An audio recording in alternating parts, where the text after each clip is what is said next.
महाराष्ट्र से एक और बड़ी खबर मिल रही है। आज कांग्रेस पार्टी को बड़ा झटका लगने वाला है। कांग्रेस के वरिष्ठ नेता और पूर्व केंद्रीय गृह मंत्री शिवराज पाटिल की बहू अर्चना पाटिल आज बीजेपी में शामिल हो सकती है। अर्चना पाटिल ने बीजेपी नेता और महाराष्ट्र के डिप्टी सीएम देवेंद्र फडणवीस से मुलाकात की है। आज मुंबई में उनके बीजेपी में शामिल होने की संभावना है। इससे पहले अशोक चव्हाण, मिलिंद देवड़ा, बाबा सिद्दीकी जैसे बड़े नेता भी कांग्रेस का दामन छोड़ चुके हैं।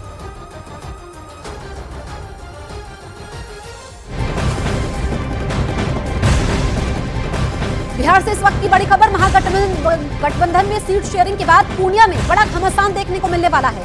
दरअसल समर्थकों के हंगामे के बाद पप्पू यादव ने पूर्णिया से चुनाव लड़ने का ऐलान कर दिया है। पप्पू यादव 2 अप्रैल को नामांकन करने वाले हैं। बड़ी बात यह है कि आरजेडी इस सीट से पहले ही बीमा भारती को उम्मीदवार बना चुकी है, तो पूर्णिया से दावेदारी नहीं छोड़ रहे हैं पप्पू यादव। 2 अप्रैल को नामांकन दाखिल करूंगा, ये पप्पू यादव कह रहे हैं। बिहार की पूर्णिया सीट से चुनाव लड़ेंगे। आपको बता दें कि गठबंधन के तहत ये सीट आरजेडी के खाते में चली गई है। चंद्रमोहन, न्यूज 18 इंडिया संवाददाता फोन लाइन पर मौजूद है। चंद्रमोहन, पप्पू यादव तो दावेदारी नहीं छोड़ रहे हैं, 2 को नामांकन दाखिल करने वाले हैं, आगे क्या होगा?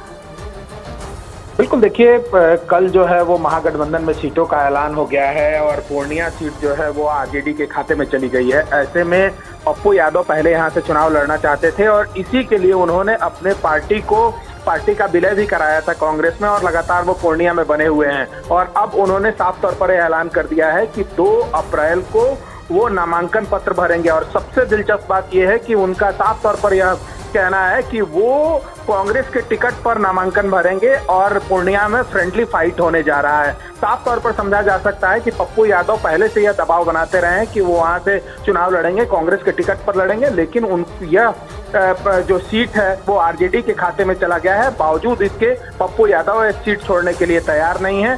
2 तारीख के बाद दिलचस्प देखने वाली लड़ाई होगी कि आरजेडी और कांग्रेस जो पूरे बिहार में गठबंधन की बात कर रही है वो एक दूसरे के खिलाफ चुनाव मैदान में नजर आएगी। ठीक है चंद्रमोहन, शुक्रिया आपका।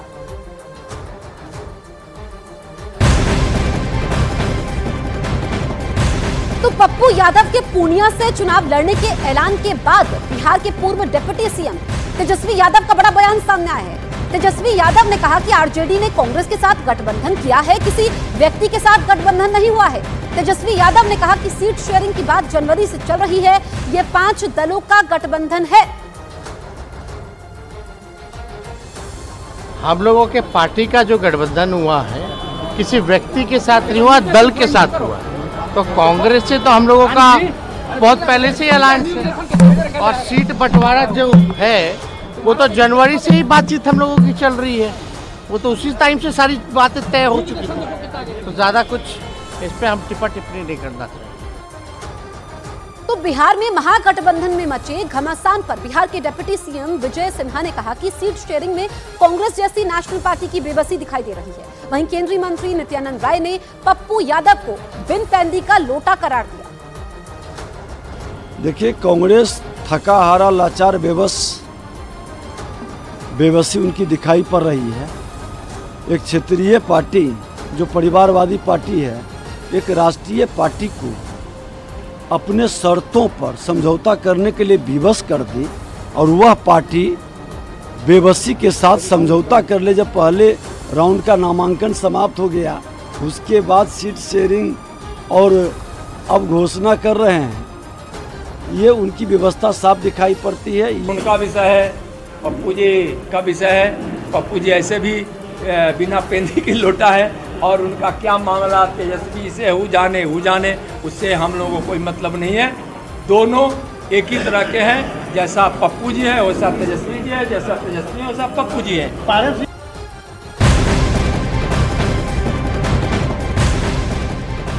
राजस्थान में कांग्रेस ने 2 लोकसभा उम्मीदवारों को बदल दिया है। कांग्रेस की जारी 9वीं सूची में राजस्थान की राजसमंद और भीलवाड़ा सीट पर उम्मीदवार बदल दिए गए।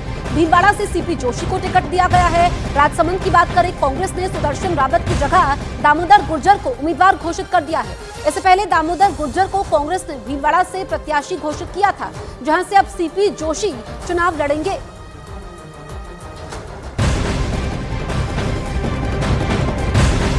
राजस्थान में कांग्रेस के अंदर खींचतान कम होने का नाम ही नहीं ले रही है। कोटा में सैकड़ों लोगों की मौजूदगी में कांग्रेस प्रत्याशी प्रहलाद गुंजल और विधायक शांति धारीवाल आमने सामने आ गए। मौका था प्रहलाद गुंजल के समर्थन में जनसभा का, लेकिन कांग्रेस विधायक शांति धारीवाल पुराने हिसाब चुकता करने लगे। मंच से ही उन्होंने प्रहलाद गुंजल पर हमला बोला। उन्होंने यहां तक कह दिया कि प्रहलाद गुंजल को कांग्रेस में शामिल होने के बाद सबसे पहले आपको सांप्रदायिक से सेक्युलर बनना होगा, जिसके बाद समर्थकों के बीच भी दोनों नेताओं के बीच तू तू मैं मैं हुई। आपको बताएं कि कुछ दिन पहले ही प्रहलाद गुंजल बीजेपी से कांग्रेस में शामिल हुए हैं। कांग्रेस विधायक शांति धारीवाल ने उन्हें विधानसभा चुनाव में हराया था, जिसकी वजह से दोनों के बीच सियासी अदावत बहुत पुरानी है, जिसकी वजह से प्रहलाद गुंजल के कांग्रेस में शामिल होने के बाद भी घमासान मचा हुआ है। आपको बदलना पड़ेगा और सेकुलर बन करके काम करना पड़ेगा। वो छोड़ दिया आपने, वो छोड़ दी भारतीय जनता पार्टी छोड़ दी, ये बहुत बढ़िया गया। आप जैसे सीनियर नेता को इस मंच पर इस प्रकार की भाषा का इस्तेमाल नहीं करना चाहिए। नहीं, मैं तो करूंगा, मैं कहूंगा जो कहूंगा। इसलिए आपको अपने आप को बदलना पड़ेगा। राजस्थान में बीजेपी के अंदर भी कई जगह कलह की खबरें सामने आने लगी है। टोंक सवाई माधोपुर लोकसभा सीट से बीजेपी प्रत्याशी और सांसद सुखबीर सिंह जौनपुरिया को उस वक्त विरोध का सामना करना पड़ा जब वो अपनी ही पार्टी के कार्यकर्ताओं की मीटिंग में मौजूद थे। हालात ये हो गए कि बैठक में मौजूद राज्य के मंत्री कन्हैया लाल चौधरी के सामने ही खपा बीजेपी कार्यकर्ताओं ने सांसद और प्रत्याशी सुखबीर सिंह जौनपुरिया गो बैक के नारे लगाए। इस बीच मंत्री कन्हैया लाल ने कार्यकर्ताओं को समझाने की काफी कोशिशें भी की, लेकिन नाराज कार्यकर्ता नारे लगाते रहे। तो जहां एक तरफ टोंक सवाई माधोपुर में बीजेपी के अंदर घमासान की खबरें सामने आई है, वहीं दूसरी ओर सीकर में भी बीजेपी कार्यकर्ताओं ने जमकर हंगामा किया। फतेहपुर में झुंझुनू प्रत्याशी शुभकरण चौधरी के समर्थन में पार्टी कार्यकर्ताओं की मीटिंग के मौके पर कार्यकर्ता भड़के। वो मंच का संचालन कर रहे प्रभारी के जानू के साथ उलझने लगे, जिसके बाद बीजेपी के बड़े नेताओं को आगे आना पड़ा, लेकिन इस बीच भी वो विरोध में नारेबाजी करते रहे।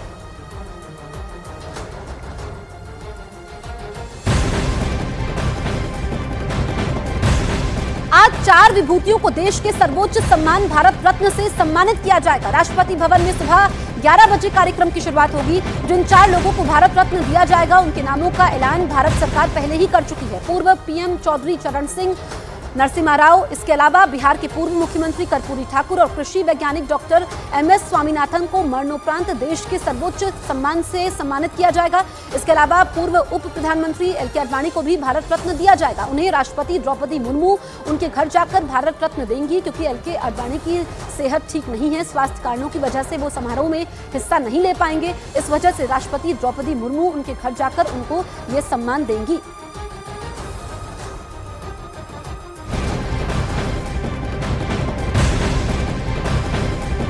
मुख्तार अंसारी का शव गाजीपुर के मोहम्मदाबाद में उनके पैतृक निवास पर पहुंच चुका है। कल शाम करीब 5 बजे बांदा से शव लेकर निकला काफिला देर रात करीब 1:15 पर गाजीपुर के मोहम्मदाबाद पहुंचा। आज सुबह करीब 10 बजे मुख्तार अंसारी के जनाजे की नमाज होगी, जिसके बाद उन्हें कालीबाग कब्रिस्तान में उनके माता पिता की कब्र के पास में ही दफन कर दिया जाएगा। मुख्तार अंसारी के शव के घर पहुंचने से पहले पूरे इलाके को पुलिस ने छावनी में तब्दील कर दिया था। आज सुबह 10 बजे सुपुर्द खाक किया जाएगा। मुख्तार अंसारी को जनाजे की नमाज होगी, उसके बाद उसको दफन किया जाएगा और पूरे इलाके को छावनी में तब्दील किया गया है। कल देर रात उसका शव, मुख्तार अंसारी का शव उसके पैतृक घर पहुंचा। गाजीपुर में पैतृक निवास है और उसके घर पर इस वक्त लोग मौजूद हैं, रिश्तेदार मौजूद हैं और मुख्तार अंसारी के परिवार की तरफ से, रिश्तेदारों की तरफ से भी अपील की जा रही है कि संयम बरतें।